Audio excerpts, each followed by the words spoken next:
Heather McDonald has got the juiciest scoop.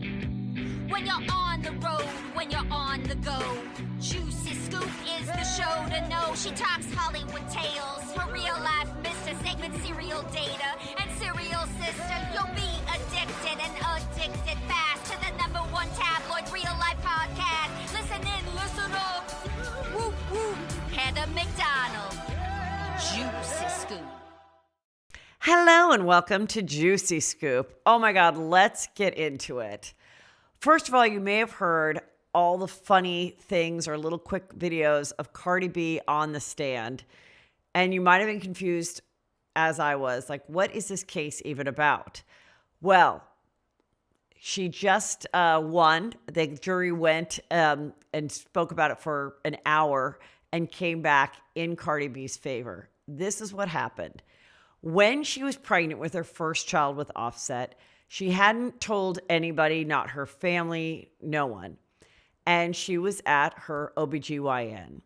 And when she was approaching the office, this female security guard was filming her. And according to Cardi B, she was like in her face with the camera, with her phone, trying to get video of her. And Cardi B had words with her. Well, this woman, this is in 2018, said that she was attacked by Cardi B's long nails. We know that she likes her nails, scratched her face, and was suing. Now, they had a full jury trial. And much like those great moments that happened with Gwyneth Paltrow when the guy tried to sue her saying that you know, she ran into him or he ran into her or whatever while they were skiing, and she was just so Gwyneth in every goop way of just, well, yes, it was a half day of skiing, and that is quite pricey, but, you know.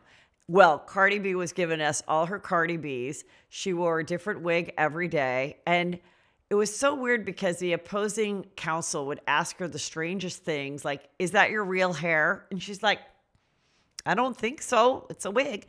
And then he was trying to talk about the event, and he says to her, well, who, you know, what do you think of her? And she's like, well, I mean, I think she's bigger than I am. I mean, she was bigger. And he's like, how do you know that? Why would you say that? And she's like, I know it because I have eyes. I mean, and then you'd be like, because I was pregnant, okay? I was pregnant. Like, there were just these moments, and the audience would just, not the audience, but the jury, the people in the court would just burst out laughing. Anyway, it definitely seemed like she was in the right, and she had the doctor and also the receptionist say that they saw what happened. They heard an altercation outside, and that's what she agreed to, too. She said it was a verbal altercation and that it never got physical, and the jury sided with her, and they came back with their verdict in less than an hour. So there you go. Cardi B is free to go on with her bad self. This episode of Juicy Scoop is brought to you by Booking.com, Booking.yeah. From vacation rentals to hotels across the U.S., Booking.com has the ideal stay for anyone, even those who might seem impossible to please.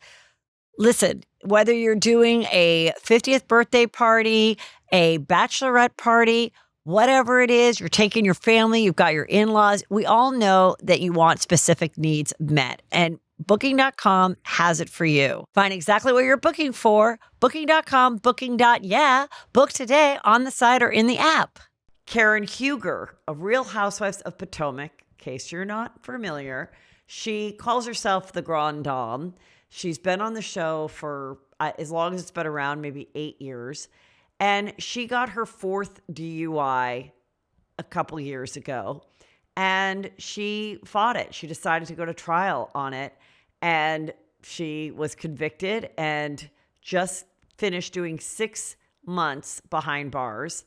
And she is ready. She is back. She's got her hair done. She's wearing shorts and a trench coat. She's 62. And there you go. And she's going to have, she's out with supervision. I guess that means like probation. If she does well, that probation for 5 years will be cut down to 3. She cannot drive for a year. And when she is able to drive, it'll be with I guess maybe something where you have to blow into it to drive the car. And there you go. But I'm just thinking, like, can't she just afford a driver or self-driving? I wonder if self-driving would eliminate that whole having to blow into the thing. If it's just an AI robot driving your car, do you still have to blow into the ignition? Just thinking about it. Anyway, so she's done 6 months. We know Teresa did a full year from Real Housewives of New Jersey. Jen Shah is going to get out, I think, in less than a year. So you're welcome, the world. I thought of the next iHeartRadio podcast with these ladies. It's called Doing Time with Tree, the Dom, and the Shaw. With the Tree, the Dom, and the Shaw. Okay? Doing Time with the Tree, the Dom, and the Shaw. A podcast where they actually talk about when they did time together and what was similar, what was different, what they learned, whatever. Maybe it wouldn't last forever, but they usually don't. So that's my idea. You're welcome. Okay, let me see. Scooter Braun, Scooter Braun, notorious Scooter Braun from the music industry. He is rumored to be dating Sydney Sweeney. This rumor was a little bit talked about when they were at the Bezos wedding together.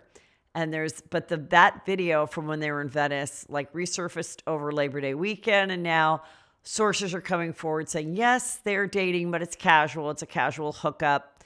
There is a 17-year age difference. He's 44. She's 27, which I'm like, that's not that big of a difference. But then when I realized that my own daughter is, 25, I kind of go, that is kind of old to be dating someone that much older than you. But anyway, we'll see what happens with that.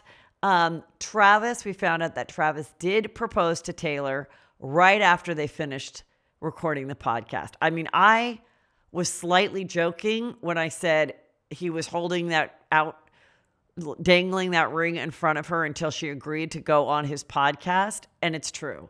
I wonder how many other male podcasters that have a more famous girlfriend are saying, like, look, either you come on the podcast or we're not getting engaged. I mean, I don't know if there's that many more dynamics like that, but maybe even people that aren't that famous, since everyone has a podcast, and you're like, oh, my boyfriend's so annoying. I don't want to be on your dumb podcast. And he's like, really? You don't? You know who went on their dumb boyfriend's podcast? Taylor Swift. You know who's engaged now? Taylor Swift.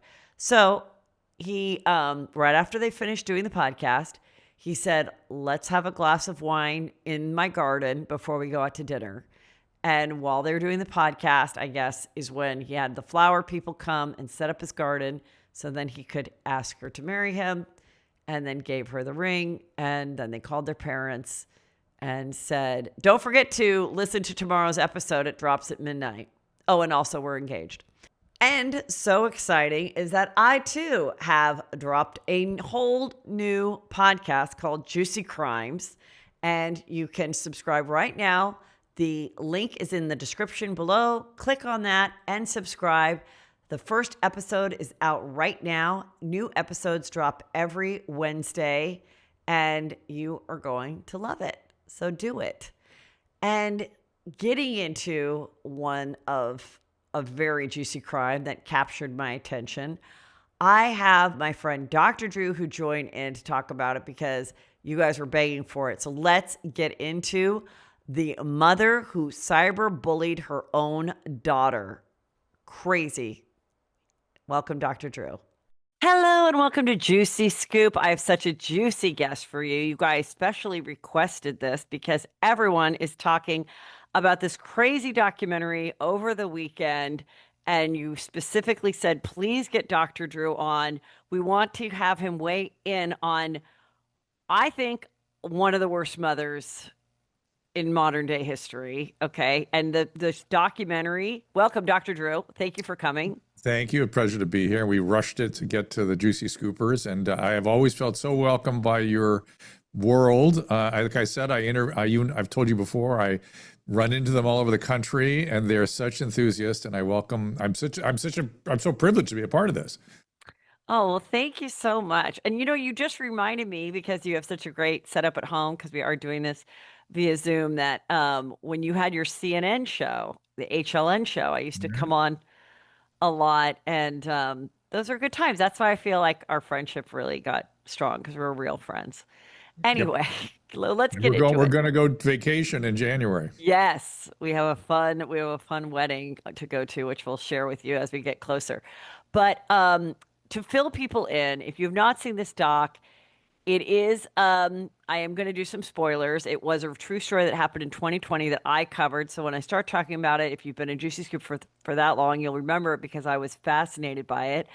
It is about two young teenagers, Lauren and Owen, that were innocent, like 14-year-old boyfriend, girlfriend, known each other since they were 12. Families knew each other. The town was extremely small, Isabella County in Michigan. And all of a sudden, they both start getting text messages in a group text that is very negative towards Lauren, saying, like, he doesn't want to be with you, Owen. He wants to be with me. And they kind of walk you through it, and they think for a while it's Mean Girls or somebody else that may have dated Owen or knew or liked him, or a girl on her basketball team that was like her nemesis. And the documentary does a great job walking you through, making you wonder. Now, when I saw this, I said, "Oh, I know it's the mom. I remember the story. It is the mom. It's Lauren's mom." And so, like I said, there was going to be a spoiler, but they did a great job for the people that don't know the crime. So a lot of people are shocked. It's getting a lot of reaction. It infuriated me when it happened back in 2020. I just couldn't believe what like a thirsty, disgusting bitch this person was. And it's not just, oh, she, cyberbullied her daughter. I mean, the texts, Drew, are disgusting. Yeah. They're very, very sexual, saying to the boy and to Lauren, he doesn't want to be with you if you're not going to give him blowjobs. And I'm going to say it because it's a juicy scoop, but like his fingers in my, pee and all this other stuff, really graphic, really, really sexual stuff, which then even freaks you out more that it's the mother. Yeah, it's weird.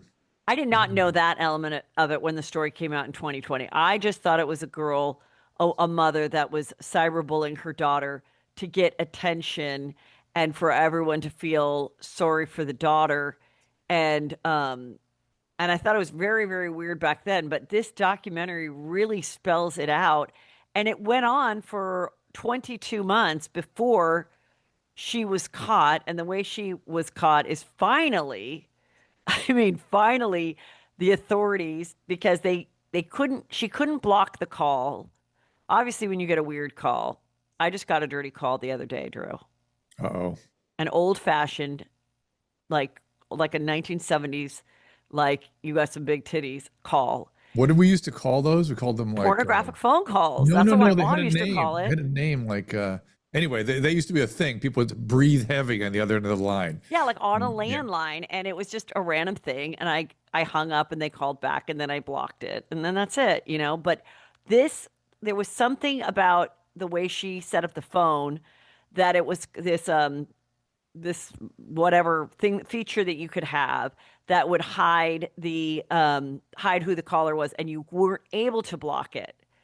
And other people wrote in the things, why wouldn't you just get your daughter a new phone? Like Right. how much? Like, what is she running, a Fortune 500 company? You can get a new number, you could get a new phone.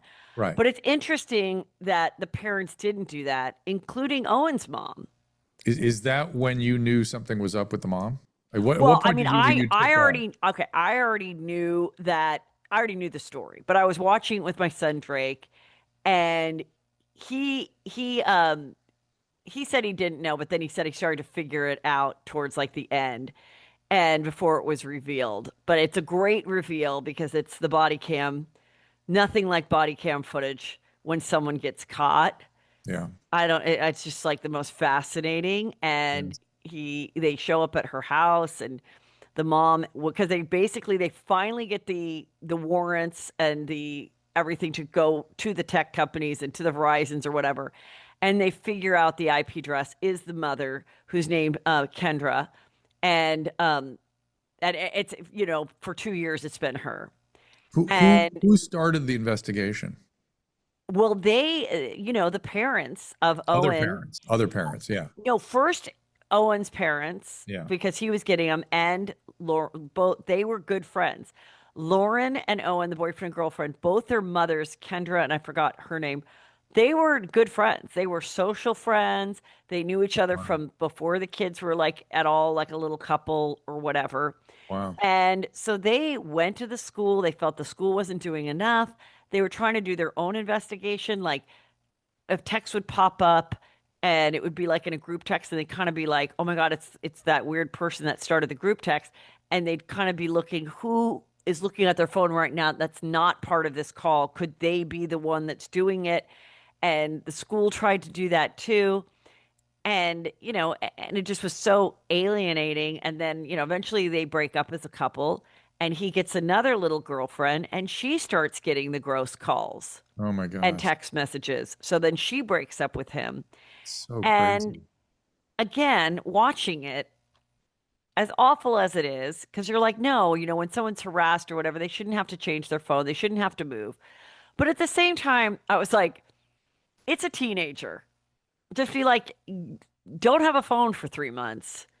And then Yeah. let's get you a new number and like see if like this doesn't go away. But really the juice is that it was the mother. And when she's confronted with it, and I'm just kind of jumping through, not letting you really talk, because then I want you to like analyze this woman. Yeah. Yeah. So she, what's crazy is she was a teacher at the school.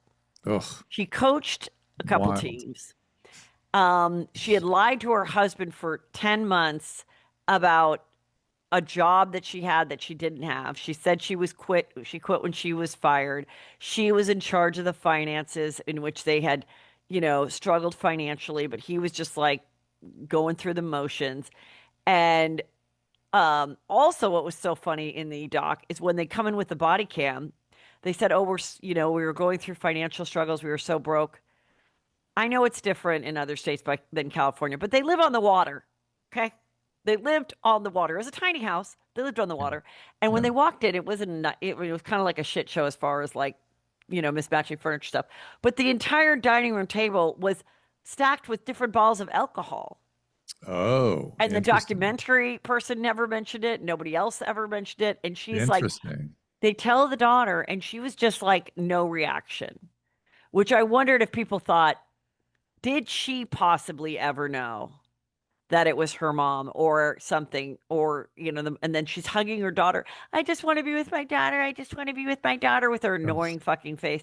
I just want to be with my okay. And the husband is like, you need to go. You need to call your parents right now. We are done. We are done. Like, I don't want anything to do with you ever again. Call your parents right now and go. She's like, but what about my daughter? No. So she gets arrested, and she did get convicted of like cyber stalking and Right. did 19 months. And Lauren, the daughter, still is like, I love my mom and I miss my mom.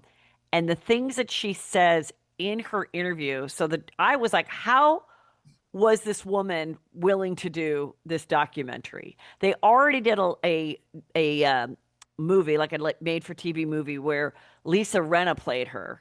Mm. So now I want to watch that. And that came out like a year or something ago. You got to call Lisa. Yeah. So I'm like, well, she probably didn't get any money out of that. The people didn't Yeah. get anything because it's a public, story. Yeah. So I'm like, did they get paid? That I did not know, but she agreed to go do it. The documentarian said that it was hard to get Kendra, the mom, to agree, but she wanted to answer it in her own words. So the way that the film works, the documentary, is they get stuff out of her where they can Yeah. place it so that the watcher doesn't know that she's guilty. And then when she spills the beans of doing it, she says, well, it started out that there was a real text that wasn't from me. around Halloween? Are you going to the Halloween party? And then they stopped. And then I wanted to know who it was. So then I created this person to then see if we could figure out who it was. There's no proof that it wasn't her from the beginning. All right. So keep going. And then they're like, why?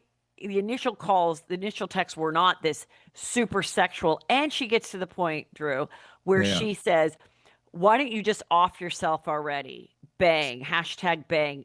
Yeah. If you're not going to kill yourself, we will. Hashtag bang. It's September, the season of fresh starts, cooling temps, and getting back into routines. And as we shift into fall, it's all about resetting my hair and skincare game with Iris Store Elite Plus Illumina Face Mask Bundle. Iris Store Elite is the most advanced laser hair growth system with 500 lasers and LEDs to help regrow thicker, healthier hair in as little as 3 months. Plus, wear it while you're working or listening to Juicy Scoop. It's super easy, it's no effort, and it's just results. Now, I also am using the Illumina face mask. You guys, it's so easy. Every night, I just wash my face, I put it on. I like the red LED lights because that is for collagen growth, but there's also a blue one for acne, and you put it on whatever you need. Maybe you need both. Maybe you want to switch off each night. And I just watch a little Real Housewives and it's on my face. I can see through it. I just relax for 10 minutes.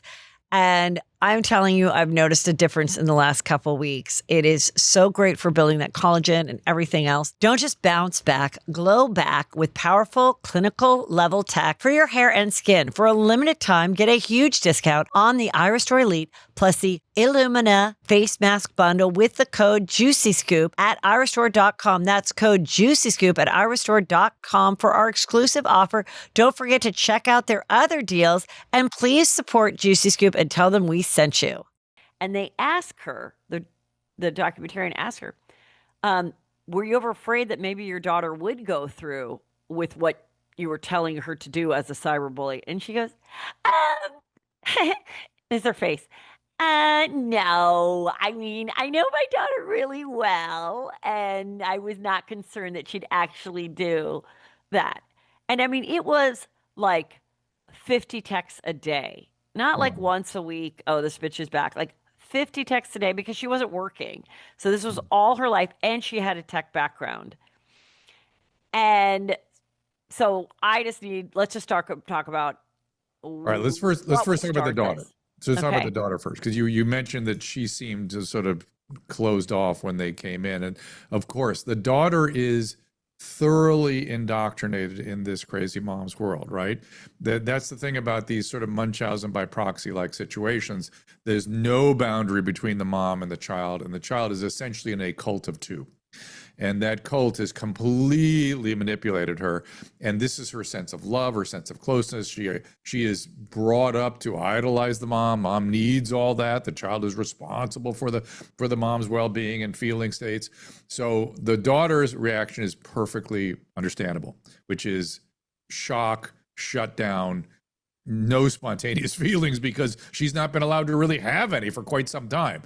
Now, as time goes on, hopefully she got some treatment and she can start to individuate from that mom. And again, the whole thing is to prevent the child from individuating. That's the deal in these kinds of situations. And so hopefully she's gotten enough sort of distance that she can look back. And so ultimately, you're not going to like this, but it's for a child to kind of get through something like this, they have to be able to look back and find forgiveness and understand mom is sick and she's still my mother, and bring together all these conflicted feelings. That takes a long time. Hopefully this child can get there. Now, the mom, it's interesting. Let me just start from the beginning and say, look, we don't know her. We're speculating for sure. Also, it is very difficult to make sense of, using your healthy brain to make sense of a sick brain's behavior. It doesn't follow logically necessarily. So to try to sort of apply logic to her behavior doesn't really work. And then finally, she's a criminal, right? She's a criminal, and she may have a lot more criminality than we know. But let's just state up front that even if there's an underlying psychopathology, by the point that the behavior reaches a level of criminality, that's on the legal system now, and full force of God should be brought to bear, because people can be very dangerous in spite of there being an underlying understanding of the psychopathology underneath. I mean, drug addicts kill people because they want their drugs. I mean, things can happen. People drive drunk. There's an interesting flavor in this, which I was thinking before you mentioned the alcohol. There's an addictive flavor in all of this. And sometimes alcoholics or drug addicts will get into these sort of, I don't know how to describe it. It often involves process addiction, porn addiction, where they sort of in their alcoholism start to get the dopamine hits from what they're getting off the internet. Now, I'm just sort of framing that to say that is a thing that I've seen, mostly with porn addiction and that kind of thing. But it does occur in the setting of other addictions. Then, to try to understand all this, I think you nailed it in your TikTok post. I think you were onto it early and often. I think you actually got it right. And you were saying, and I was curious when you came to that conclusion. Was it before the documentary? The conclusion that she's one of those female teachers stuck in high school and possibly on her way to being a pedophile and in love with Owen. Well, that's not the part I was talking about. Okay, but that's a possibility. That's a possibility. It's in there. I was talking about the sort of internet Munchausen by proxy kind of thing. Oh, yes. Well, I didn't come up with that. That was one of the things that the detective said, which I thought was so interesting, being that social media and texting and all of that is such a huge part of everyone's life, not just teenagers, whatever. That's right. And so many people, that's their only outlet. That's what they live for. They can't wait to get back on those pages where they can be anonymous and torture people with their mean words and whatever it is. And I do think that she got sucked into that. And instead of being on a nasty housewife snark page, right, talking about, I hate this woman and, her husband hates her too or something, it was my own daughter. Yeah. And the things that she said in going after her daughter's appearance the little bit of excuses that she said in the doc was, I never said I was a perfect person. I know, that's crazy. And, people do wrong things, which kind of reminds me of when I interviewed, what's her name? Pepina, Stephanie, wait, what's her name? Why can't I remember her name? Papini. The fake kidnap victim. Oh yeah, right. What the hell is her first name? I can't remember, but I do Sherry know Papini. Sherry Papini. When she did her doc, and now I'm coming forward, and yes, I lied about some things, but some things I was a victim of. It was the same type of thing in that I had a horrible childhood. I had childhood trauma. I was abused, sexually abused. Sherry Papini says. And therefore, when I found myself in this situation, which I was a victim, I chose to lie and keep this lie going on and on and on. And it's same thing she said, I had childhood trauma, though she never says what it was in the doc. And so I was almost like traumatizing myself through my daughter by and I should write, Owen's never Owen doesn't like you with your anorexic and flat ass. Well,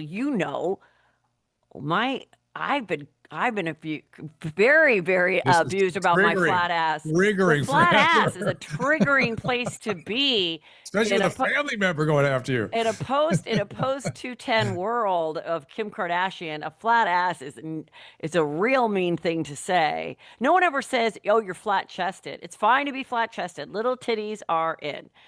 Flat ass, not the way to be. And so she says that, and she goes, well, I was not eating enough at that time. So I was actually abusing myself. It sounds like I don't know if she got any kind of therapy in prison, or she sort of thought of that whole projecting defense. I was just projecting on myself. But you're telling your 14-year-old daughter mean things that honestly, sometimes with these cruel people that are cyberbullies to anybody, whether they know you or not, your daughter, they sometimes bring up mean things about someone's appearance that the person themselves wasn't even aware of. Oh, sure. And then now all of a sudden you're like, oh, I do have a weird tooth on that side of my mouth. Like, I never knew that. Well, So it, especially yeah. as a young adolescent female, my Oh, God. yeah. Oh my God. But so let's state this, posit these things. There's no therefore. There's no I was traumatized, therefore. Right. No, therefore. But I was traumatized, and people who are traumatized reenact that trauma is a way of kind of understanding what this was, but it's not because, not therefore, because that sounds like a justification, right? There's no justification for the behavior. The behavior is sick. Now, sick behavior, understand people get sick and things happen, but when it starts harming other people, now we have to, again, you have to bring consequences down, and this person has to ultimately make amends. And this takes a long time to work through somebody in this kind of condition, if ever possible. And so what we see with this kind of thing oftentimes is, like she mentioned, the trauma. The trauma is also associated with personality disorders, right? And borderline personality is very much associated with this kind of thing, where they have sort of split off parts of themselves. It can actually go all the way to dissociative identity disorder, and people argue about whether that exists. But DID has been implicated in situations like this. And this woman's sort of, her absolute lack of any connection to the behavior, the part of herself that was engaged in this behavior, immediately made me think about DID. So there's at least a dissociated feature in what she's doing. Like, this is a part of herself way off in the distance somewhere that is acting out in ways that are just reprehensible. And unless she can call it that it is disgusting, reprehensible behavior, she's not okay. She is not okay. I think it's like threefold here with this woman. I think she is a certain type of teacher that, chose to be a teacher because she likes to be the smartest one in the room. And what probably wasn't very popular in high school. And now she is popular and gets to see it. And I think with certain teachers, that seems to be the issue when they then become a pedophile and have sex with boys that are not 18, and they're students, whether they're 18 or not. It's still obviously but wrong. Again, it's this underdeveloped part of themselves that's highly traumatized and off in the distance that engages in these behaviors, that brings the behaviors forth. And I remember, what was her name? Mary Kay Kopechnik, the one that... Mary Kay Letourneau. Letourneau. And she, when you heard some of her phone calls, she sounded like a different person when she was talking to that 13-year-old. Like one call was like a little baby almost, and one was like a domineering, all business sort of executive. And it was just like, these are different people that this woman is manifesting here. It's just so sick. Now, it's interesting to me also that you've had such a visceral response to this yourself and so many of the Juicy Scoopers, because one thing I learned through working with Teen Mom, nothing moms like more than coming down on other moms who are engaged in not good behavior. Because men go, ugh, oh my God. But women, it triggers some very primitive instincts in everybody. You got that feeling? Yes. And I think it's because it is a mother and it's who has a teenage daughter. So the teenage daughter in us, yes, is horrified that a mother would do that. And then as a mother, yes, we are judgy of other mothers because, I feel God made it us women that could procreate and carry babies because he knows that we would care more about the life than men. And so I feel like as women, we are overprotective and we are more angry when we see another mother abuse their power and whether it's physical child abuse, sexual abuse, anything. And this was just another unique, crazy thing to do. I mean, there'd be porns and fantasies about, Stacy's mom or whatever, about a guy screwing. There was a scene in the movie, was it Valley Girl or something else, where, another boy has sex with this girl's mom. Or there's that Hunting Wives. What's that thing And on the Netflix? Hunting Wives, Yeah, they it's barely touched on the terrible. fact Oh my that the God. woman was Yeah. sleeping with her friend's son, who was a Yeah. senior in high school, as well as, two other women in the That neighborhood was a and story. her. That I was a mean, story of sex addiction full on, and didn't and just glossed over it like a cartoon. I mean that's what bothered me. I couldn't watch it because it's like these are serious problems here, and they're not really talking about what's going on. I mean, the thing that's always really bothered me about that whole thing of like, oh, a guy got to sleep with his teacher and everything. Obviously, you know this, but even early on, before I even had kids, and with the Mary Kay Letourneau, and also, um, just like when a man does it to a young girl, it fucks you up for life. It's such a power imbalance that even though Yes. you're the guy, essentially as a teenager penetrating this woman, it's like, Yes. how are you ever going to now have a normal relationship with a woman or a girlfriend or whatever? And there was a Right. great show a couple years ago that came out that was a scripted it was a scripted movie kind of based on all these types of stories, but a Yeah. fictional one Mm. of kind of what happens to the Yeah. woman and the teenage boy after it's over with, and he attempts to go to college and join a frat, and he starts drinking and he gets fucked up, and she goes on and gets divorced and marries someone else and has two more kids or whatever. And it just was so interesting because I just think people don't think about it. And I definitely think she was like living vicariously like through her daughter's world, and then had weird jealousy over. That's what I'm saying. It's Yeah. like a number of Yeah. things. It's one, Well, it's wanting to underdeveloped. live It's in. so primitive, so Yeah. underdeveloped. This part of herself. Yeah. I definitely noticed in the last few years, I have trouble falling asleep or staying asleep.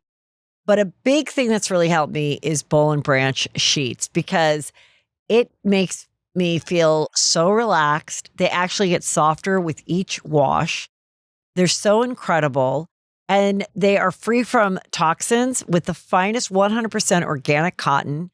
They are buttery soft. I mean, really buttery soft from start. And as I said, they get softer with every wash. How wonderful is that? They come with a 30-night worry-free guarantee, and they are ethically crafted by expert artisans that earn fair wages. I could tell that this was top quality right off the bat. Like, my sister spent the night the other night. She's like, what are these sheets? Like, she got into my bed. We were watching a show.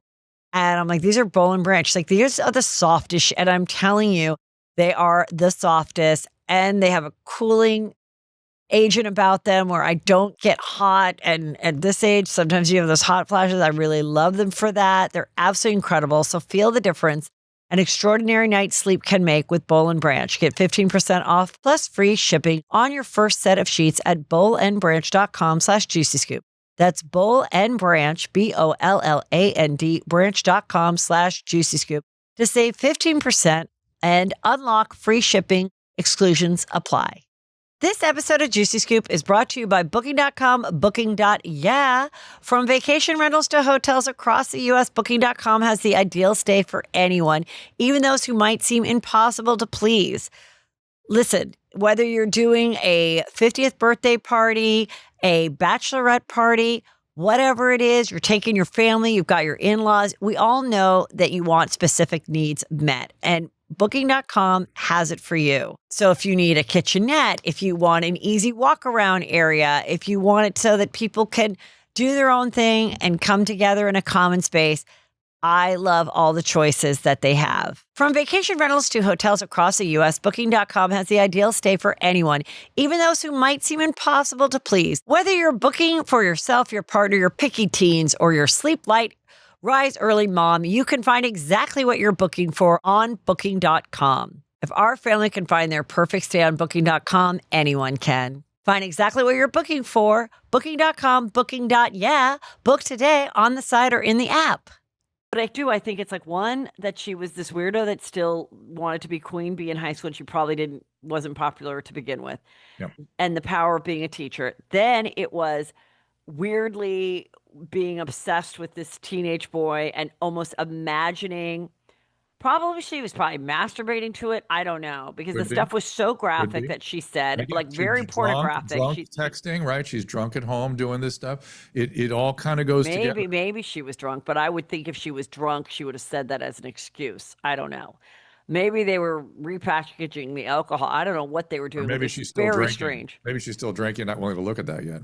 And then I think the other part is um the Munchausen's by proxy via cyberbullying Yeah. is the same thing of when you make your child sick and they're so dependent on you giving them the medicine and everything. Yeah. And then also the attention, the sympathy you get from the neighborhood. Oh, that woman's a saint. I Right. think the same thing in that she would come home and be like, I can't believe they're writing me this and everything. And she'd go, ignore it.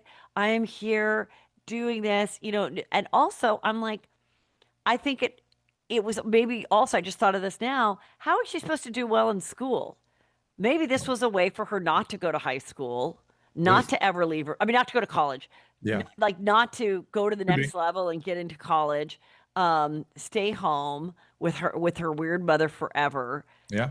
And it's like, I always wonder when there's these elaborate lies, the long con, the long grift of a lie. When does the person think, okay, just one more month, or how will Right. I come clean, or I'll stop Right. doing it, or what is that? Like, how do you even It's like sleep every knowing other. that? It's like every other addiction. It progresses. It's progressive, and then they get the dopamine hits off this stuff. They're getting the addictive sort of massage, and they don't anticipate the progression. That's the part usually catches them off guard. That it gets worse and worse and worse, and that's how they get themselves into trouble. Then the lies accumulate. But I want to just drill a little bit on what you're saying about the young males, because people will go, oh my God, if only I had that at 16. Look at the outcome of those 16 and 17-year-old males, as Heather alluded to. Their outcomes are horrible in terms of sociopathy, in terms of addictions, in terms of being able to function in society. Outcomes bad. Now, I don't know if that's the necessarily direct result of the sexual abuse, or these teachers select kids that are at risk, or both, probably sort of both. But the reality is that kind of stimulation at that age shatters the upper limits of the brain's ability to regulate. The brain is not a whole regulatory system yet, and this shatters it, as Heather was suggesting. Like, how do you go from here? Where do you go? It's something that gets etched into their system, and if they have addiction in the background, then that kind of usually takes over at a certain point. I remember my buddy Mike Cathwood, I had to point out to him that, because he had bad addiction and he was sexually abused by an 18-year-old when he was 13. I had to go, he always thought it was a cool thing. And I said, you got to look at that, because that was not a cool thing. It had a real impact on you. It turns out, lo and behold, it really did. The other thing is what you were talking about, God's plan. Whether it's God or evolution, the way female systems work, women's female systems, is we evolved as hunter-gatherer groups, and the men would go out to hunt. Women would stay in a group. And in that group, they would do the child care, and they would gather the food. They would do the cultural transmission, everything cultural, language, everything about culture, and also about cultural norms. And if a female in that group jumped outside of the cultural norm in some way that was threatening to the well-being of a child or the threat to the group, that woman would be ostracized. And ostracism, back when we were hunter-gatherer groups, meant death. You and your child potentially could be ostracized out into the bush, and the group's not going to support you or protect you anymore or get you food. And so ostracism, or what ends up being sort of judgment, or is a very powerful, and gossip too is part of that. These are very powerful instruments that maintain cultural norms that are potentially healthy. God, and it really does all go back to Real Housewives. I mean, you could have just described Real Housewives of caveman era or something. It's why there aren't men groups of this. There isn't a man's whatever group of housewives or whatever it is. There is no equivalent in the male. It is yeah, because I think if all of a sudden guys just kind of like, either they get over it and the friendship lasts, or right. they're like, that guy kind of bugs. And then they Yeah, just don't ever or call them again. They're not like, they what's he doing now? Did he have a golf party without me? Why would he? I mean, you know what I mean? It's just yes, completely different. It's just like, yes. yeah, whatever. And we look at that as a total waste of time. Like, it's confusing to us. Like, if you get the guy, go talk to him, fight with him, whatever. Let's get through this, and fine. Have the fight, establish your boundaries, decide what we're going to do. We're going to be friends or not, and off we go. That's it. That's it. And this goes back to another phenomenon in evolution called rough and tumble play, that all mammalian XY entities manifest somewhere in late childhood and certainly during adolescence. XYs, males, mammals, start beating the shit out of each other. And it's a way of expressing and then regulating aggression. It's a way of coming to understand what the limits of aggression are in relating to men. And we come to understand that we're always in harm's way. There's always a potential of violence, and we know how to kind of regulate it with our peers. Yes, and I think that's so interesting. But also, like with this woman, like the fact that she would just see her daughter, and then in fact she did succeed. They did break up, and the daughter, Well, that was was part struggling. of the other. But again, that's the other part of this cult of two. She's wants control. She wants fusion and control, and to sort of be a part of, is the way you're building this case, and I think that's probably true. And then she wants to be seen as the martyr, right? I'm the one that's going to save this child. The school isn't doing enough. It's interesting. I was thinking, as I was reading about this case, that I've seen this exact same thing with men who marry young women. Very old men, the young woman becomes the savior. No one's able to take care of him the way I can. No doctor is good enough. And I've been through some cases like that where you just go, oh boy, this is sort of that same phenomenon. That is interesting because I've noticed that too with people that it's a big age difference and they're like the second, third, or whatever, fourth wife. And as a first wife, it's like, it's so interesting how much they cater to that husband. So, like, if you're around a bunch of women that have been married 20 years or whatever, and then there's that one that's like, well, it's 4:30 and Brian is coming home, so he likes it when I'm there. And I'm just like, what?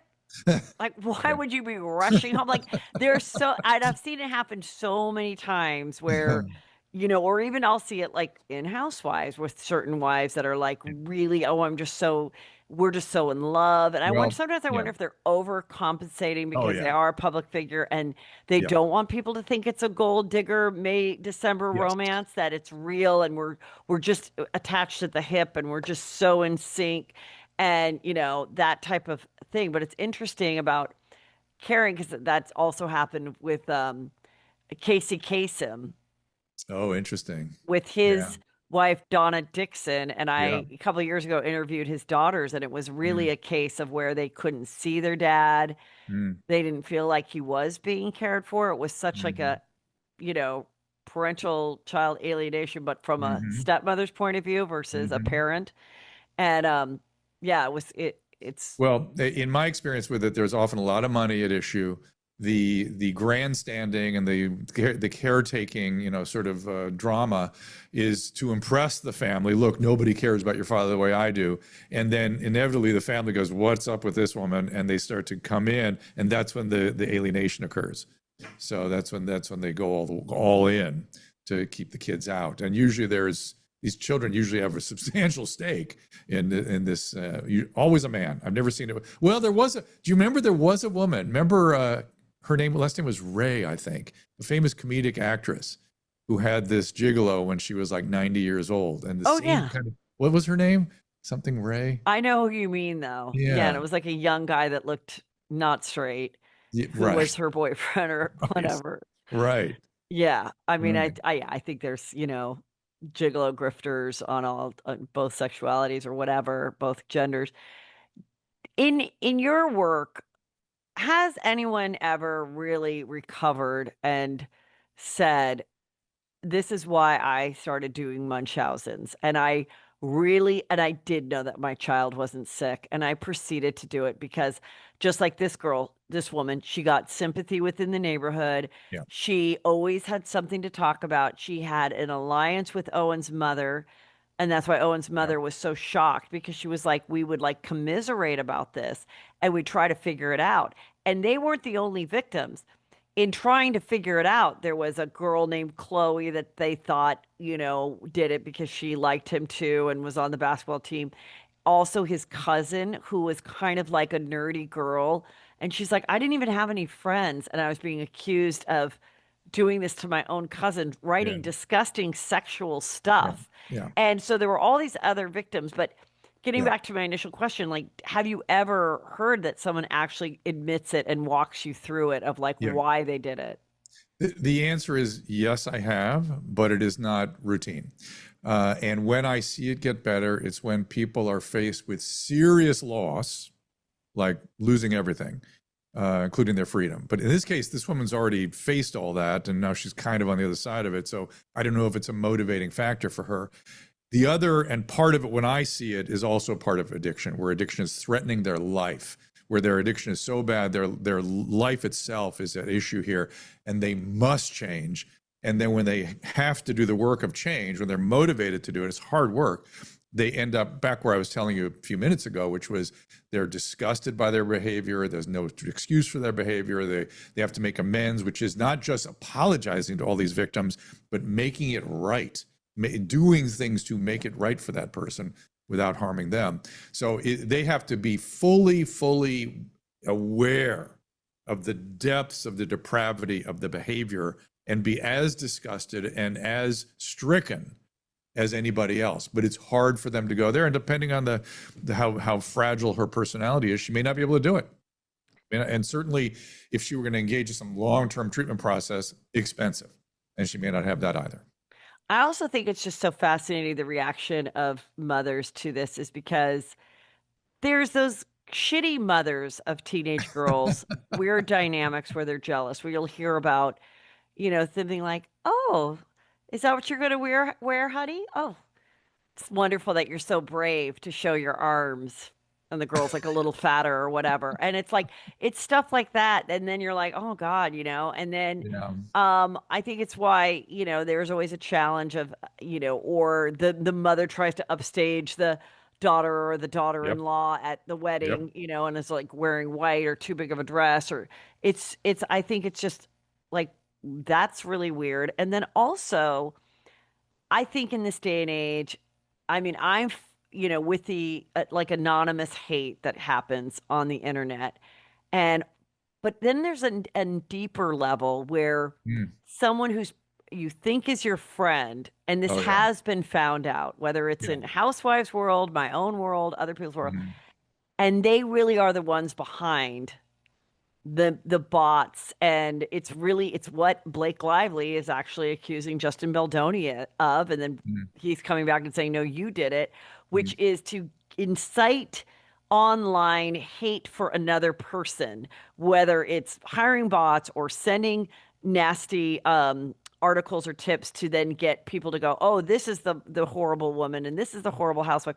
And then they find out like it was all made up, or it was actually my friend or my frenemy. And I'm like, what if I found out like one of like my worst like consecutive haters for years was like one of my kids? Like, how fucking weird would that be? Like, you'd be like, what?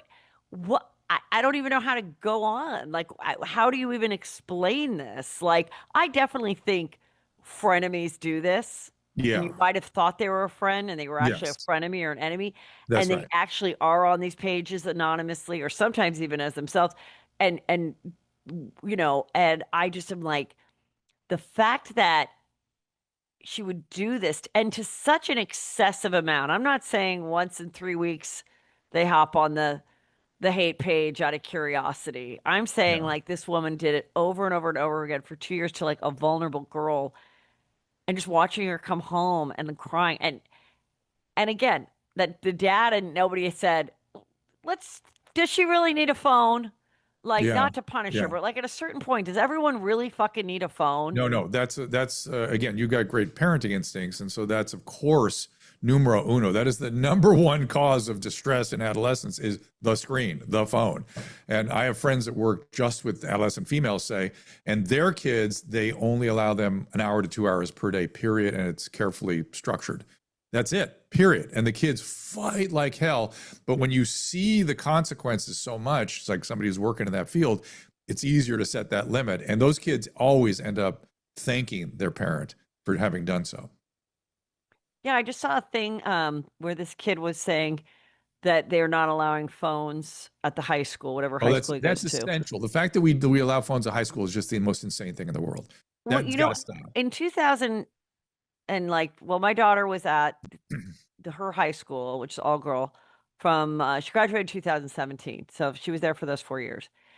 They did not allow them to have the phone. I don't know if they Right. do now. They did not allow them to have the phone. You'd have to put it in your locker. Mm-hmm. You could check it, like if there was a message. I Okay. think you could check it. I'm not even sure, Okay. but you couldn't have it on your person. Not Right. even on your person, not just turned Good. off. Good. But then, like I think at my son's school later on, they kind of said, no, they use it for school and da da da. And that's what these people were saying. Like they use it for they do use it for schoolwork and school. I mean, with AI now, it's going to be even worse. But there's got to be a way to structure that. Like, okay, pull out your phone now, just the way we used to pull out a calculator. yeah. Okay, pull it out now. Now you can use it. You know, that's it. That's all you got to do. It's look, you got to treat it like a dangerous, you know, like tobacco or anything else. We will look at this like tobacco one day. And Well, it's a simple thing, like, when people like will say, oh, what's a tip to meet somebody? Mm, Oh, go to a bar and talk to the bartender. And I go, but the thing is that if you're alone at the bar waiting for your friend to join you, mm. you aren't looking around and being like, hello, sir, what's good to eat here? No, you're not going to get hit on because everyone is going to have the crux of looking at their phone and doing business or pretending to do business. And so people just aren't like meeting. And the Well, same thing goes on oh, yeah. at school. Like now you Yeah. can Well, easily just go eat by yourself. Remember when we yeah. were in school, like there's nothing worse than like having your food and not being able to find your group. Oh my And then God. you were like, oh my Yeah. God, do I just have to go? Like, do I have to go to my car and pretend I have something to do? Like, and that's sad and terrible. But Yeah. at least there was an effort on the person's part to like engage in some type of connection. No, yeah. Listen, I saw a little video online about sort of lunchtime in a 70s or 80s environment, and it's all these little groups of kids all over the place, you know, talking, socializing, eating, and that when I think back on that, it's like, oh yeah, it's completely normal. But there's a gigantic difference between adolescents and their relationship with the phone and adults and their relationship with phone. Right. The adult thing, the bar situation you just described, I've had friends kicked out of bars for interrupting a woman on the phone and asking, you know, would you like a drink or can I talk to you? Literally kicked out for being a toxic, threatening, made her uncomfortable male. Right. And then Crazy. that's why they then don't approach anybody. I know. Where's all the men? Why don't they ever Yes. approach anymore? They are so carefully ground down by this situation. And if you're a young man and you haven't yet developed the skill for this, holy shit, it's just over. You can't do it. It's not going to happen. Yeah, I was kind of thinking about that too, because I was like, I wonder if back in my day in like the sorority fraternity world, and maybe they do that if you're in one of these big type of schools that are popular with it. Maybe the reason that so many guys were players is because they were kind of taught to be players in the sense of approach a girl, get their number, ask them out, Yes. get them a drink. Yes. Like Correct. if you don't practice that skill like anything else, then you're not. I You mean, don't learn how to do it. opposite. You don't learn how to tolerate rejection. You don't understand who you are in relationships. You don't know how to form a date, form a relationship, break a date. You don't know how to do any of that stuff. And it's all scary and dangerous. You're going to be accused of being a rapist, of being a toxic male. It's the men are just confused and they're just pulling away and they're going back with their porn and that's it. And, you know, they're just not even trying, because they've been told that it's dangerous and there's something wrong with them for wanting to try. And, you know, it's funny, Harvey Weinstein used that same defense. He was like, well, that's just what we did in the 70s. It's like, yes, Not there was, that, yeah. but there was an excessive push for men to do that kind of thing. And it was sort of things were out of control in the 70s.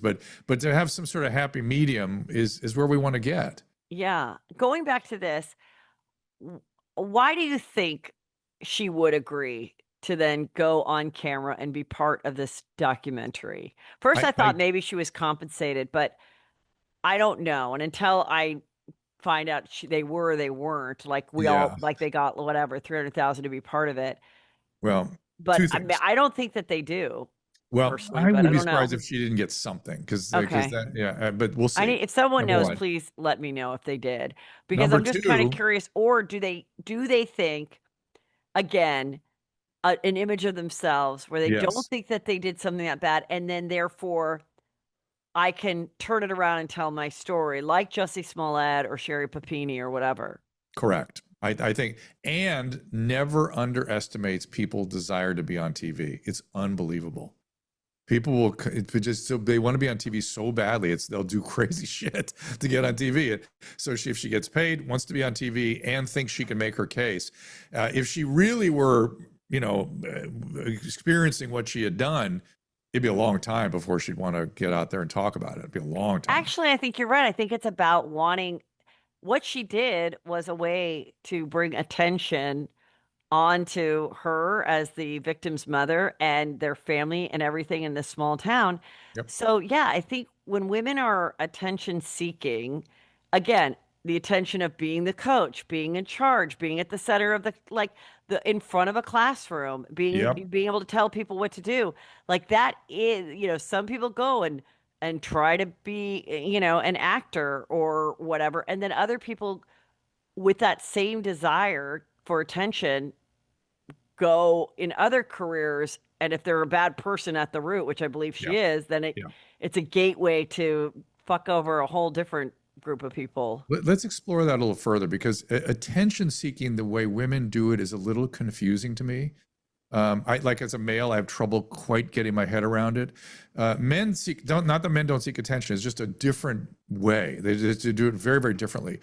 And I feel like, you tell me if this is true, and please, Juicy Scoopers, I'm prepared to be wrong on this, so set me straight, because I'm not a woman, turns out, that something about the male gaze is woven into that need for attention. You know what I mean? Definitely. I mean, so to explain to me what that is, as a man, I can't get my head around it. And some women, they lose control of that. It becomes like they need it. And I think this woman has some of that stuff going on in there too. But could you tell me more? well, I think that something that clicked with me not that long ago is how much media, romantic movies, series, TV, which is what we grew up with, not the internet, just regular storytelling movies, would infiltrate our thoughts and make us think that this was a reality. And there were so many romantic comedies and whatnot that's Well, about but why didn't men get infected by that? You know what I mean? It they're didn't the have the ones same. writing it. That's what I was going to No, say. I it's found out later it's that gay men writing it. Like no, gay but men wrote Sex and the City. a lot of the what I like to call the dry bar comedies, which are the ones from the 2000s that they play when you get your hair blown out at a dry bar. Okay. A lot of them are straight men, Okay. and they're just following a formula. Okay. And where the girl that has the A-type personality and is working in advertising, she's gorgeous, but she's wearing glasses, so she's ugly. And then she also is always tripping and falling because they're lazy. It's lazy comedy writing, but this is Right. what got greenlit. Yeah. Until like we realized, wow, you know what was really fucking funny? Bridesmaids, written by women. Like Yes. then now we're like, okay. But for so long we would see that. And part of it was the girl would walk in and she would, be so quiet and shy. And then Yeah. the hot guy would notice her across the room and then, oh, he'll like me. Guys don't notice the quiet girl in the corner. They don't. You need to go right up and push your boobs against him and act like you're getting a drink and have eye contact with them and let them know that you like them. It is not that. But it's this weird fantasy that you're like, oh, if I'm demure, if I act like this, like he'll. Well, but listen, this is another feature that Christina P pointed out to me once, and I had no idea this was a thing, is that women have a motivational system around being chosen. I want to be chosen. We don't want to be chosen. Not unless it's on the football team, and then we want to be chosen right up front because we're good. That's it. But this choose me thing amongst other women, that's a weird, interesting motivational system. Yeah, I mean, I do think I think it could be a little bit less now, with the newer generations of women. But yeah, it was always, It's it Cinderella. It's yeah, it's Cinderella, the right? Cinderella. It's Yeah. like my generation was like, you wanted to get married by 30 so that you could not have difficulty getting pregnant. And this was kind of the routine. Then with the millennials, it was like, no, you don't have to do it or you can wait. Mm. Now with Gen Z, I feel like it's this weird thing where it's going back to trad wives and it's Mm. all, and it's making sourdough bread from scratch. And I'm like, there was an expression that was, it's the best thing since sliced bread for a reason. We didn't want to make our bread from scratch. Who the fuck Right. wants to waste all day Right. making bread from scratch? But you see it with this girl Ballerina Farms and like, oh, and this other woman, oh, I was craving a hamburger, so I killed the cow and then picked the wheat and they do this whole thing and they kind of know it's like obviously they're not really doing this all themselves and they're doing it Yeah. all in a day and there's a production team around it, but it's just, I don't know, it's like this weird thing that so often now these girls, just like we were wanting to have that wedding in New York because we watched my best friend's wedding and all these, brides, always bridesmaids, whatever those were 27 dresses, all those things. We kind of wanted it. They now are seeing it and want this other thing of like, I just want to have like babies and like live on a farm and have my husband just think I'm, great. And that's scary too. Yeah. Oh, And then yeah. there's women that are like, yeah. And what happens when you're 40 and your kids are gone and, your husband is cheating on you and nothing's in your name, or you hate your husband and there's no way for you to protect, like there's a balance of like, it's interesting because they're like, oh my God, who sold us this fake goods of how great it is for women's rights? Like, Right. 50 years ago, you didn't have to have a job and it was like kind of nice. And now it's like, if you don't have a job or it's just, yeah, It, it is such a weird thing. And it's just very much, we're two different, completely different and is it species. going, yeah, no, for sure. But is it going to be that women are going to have to sort of pick their poison? Like you're going to be a career person, or that's going to be your focus, or you're going to be a mom, it's going to be your focus, or is there a realistic balance that most women can achieve? No, No. I don't know. I don't know. I mean, you cannot have it all. You can have it most, but you cannot have it all. You And know, you I will listen have to this. regrets. You will Yeah, have I regrets. I shared the podium once with a woman who wrote a book. She went out to write a book about the most successful women in America.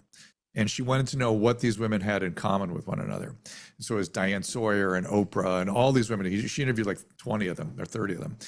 And she said, I can only find one thing in common of the women I interviewed. These were like, really successful captains of industry and things. And she said they were all childless and they were all pissed because they were told, do that whenever you want. You can do that part later. Don't worry about it. Of course, window closes.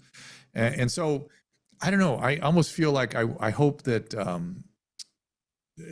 fertility technology helps women with that, because you can freeze your eggs, you can freeze your embryos, you can do these things, and you can then wait later than we used to be able to. It's some risk, but I we can do think that now. I think freezing your eggs is the greatest thing you can do Yeah. for life insurance just for yourself. Yeah. And Yeah. I would also say to be careful about uh, just having the eggs and maybe not doing the The frozen embryos. embryos, Yeah. because even if it's like you might not want to be with that person later Right. on, and then you have the Sofia Vergara situation. So Right. it's like, The embryos have a whole bunch of ethical issues associated with them, yeah, moral issues. And you can avoid that by getting your eggs early, by the way. The healthy eggs, there's there's an optimal window for that. I will say, because people are going to be mad what you said, that this woman Which did a part? study that said childless and pissed. They're going to say, Yeah. I love being childless and all that. And I believe that. That's I fine. believe it. And I do I do not think, judge. I believe one of the things I think Jerry Seinfeld said was like, I think the greatest thing that God did was like, if you choose not to have kids, you don't know what you're missing because you won't know it. You won't Yeah. know it. Yeah. And so, on the other hand, you won't know the stress, the worry, the fact that Yeah. the job never fucking ends. You can never retire. It's just when you think things are going well, it's not Wait till you because have grandkids. you're It just always starts all over again. you're It's, always it's, you're always going to worry about, are they happy with their spouse? Are they happy with their job? Are they happy? Da, da, da, da, da, da. Because if you're, again, getting back to why people were so infuriated about this awful woman is yeah. because we do care so much about our children's mental health and their happiness. Our biggest fear for anybody in this day and age is that their child would end their life. Yes. And, so for the fact that she was saying it over and over to her again, what do you think? And then we'll wrap it up. Like, Wait, before you ask me that yeah, question, let me just comment something you yeah, said there yeah. about the childless women. I think women today who choose not to have children and pursue active careers are probably not pissed because I Right. think they understand what they're doing. My point was in that previous generation, really essentially boomers, Yeah. they didn't get it. They were pissed that they were sold a bill of goods that they Got could. it. That's Yeah. what they were pissed about. So, but I welcome all types. I welcome it all, everybody. I'm a moderate in all things, and I love the human experience, and I love that we have different ways of living our lives. But thriving is our objective. Aristotle said that thousands of years ago. Human thriving, flourishing. That's what we should look for, and you got to decide what that means for you. Right. And I think it's interesting because it's like, wait, so let me go. Okay, let me just go Yeah, because we go got. back. I know you have to We'll leave. go Okay, back. so I'm in no hurry, by the way. I'm pretty I good. thought you said you. Okay, well, I thought No, you I said got a it'd little be more done time. at 1. Okay, so anyway, Not necessarily. I love that you just It's not love a me so drop much. dead. Okay, It's not a drop dead. so what do you think for this girl Lauren?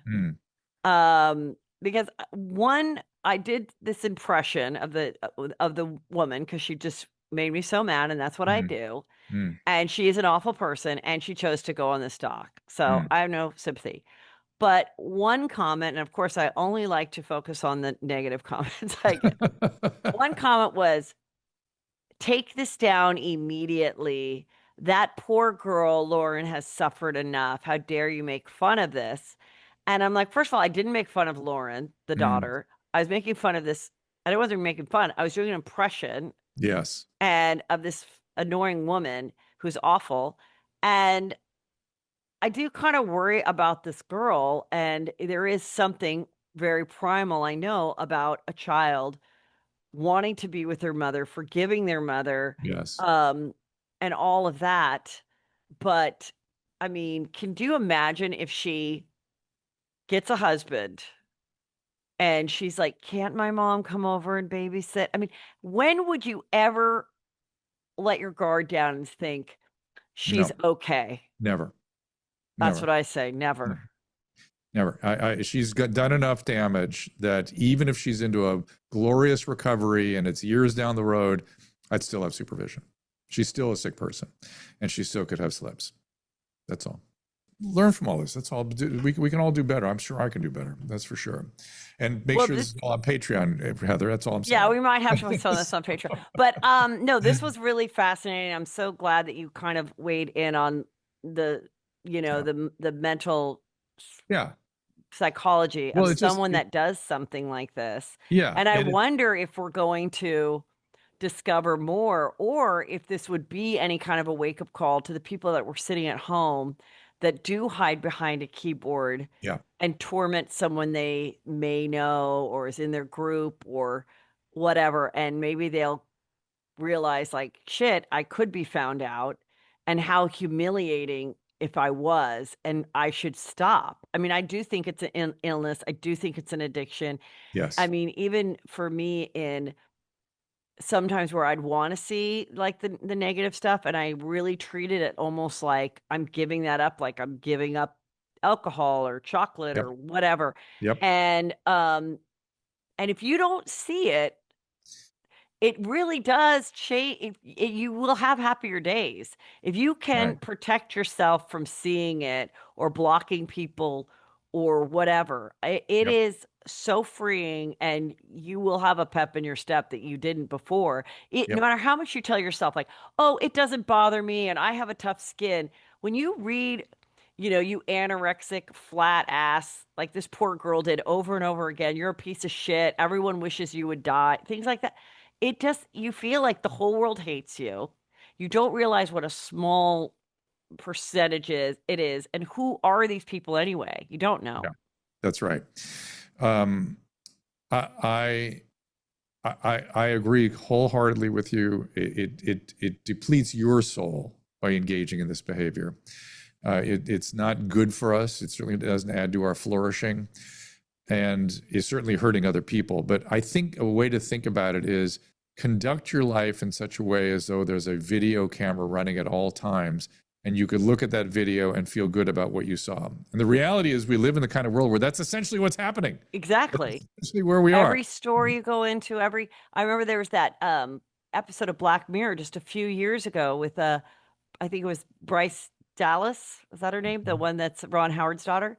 And it was, future, but not too far in the future, where everywhere she went, she got like a personality rating, not like just like a FICO score, but instead for your personality. So, along with leaving a tip, the barista would rate you on how delightful you were.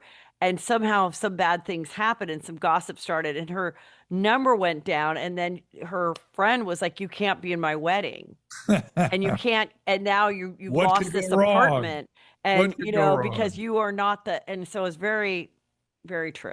Well, thank you so much, Dr. Drew. And you have always so much going on and so many shows. So in case people don't know where you've been since Loveline, where can they listen? The thing to watch now is, sign up my website, drdrew.com. Follow me on X at Dr. Drew. Susan, my wife, produces a streaming show on Tuesday, Wednesday, and Thursday at 2:00. That really is sort of the focus right now of what I'm doing. We're interviewing very, very interesting people. And show up there. Well, you can get it on. If you can follow on X, we put a blast out at 2:00 as the show is released. It's live. It's fun. Awesome. All right. Thank you so much. Talk Okay, to you soon. Appreciate you. Thank you to the Juicy Scoopers. I really and I welcome your feedback, not your abuse, but your feedback, and I'll try to adjust my point of view based on. I will learn something from your community because they are really a very rich, interesting, smart group of people that follow you. I like I said, I meet them all over the place, and it's you've got quite a community there. So please I love that. Give me your feedback, but I'm here to change. I'm here to take it. So awesome. Thank you. Yeah, you got it. Bye.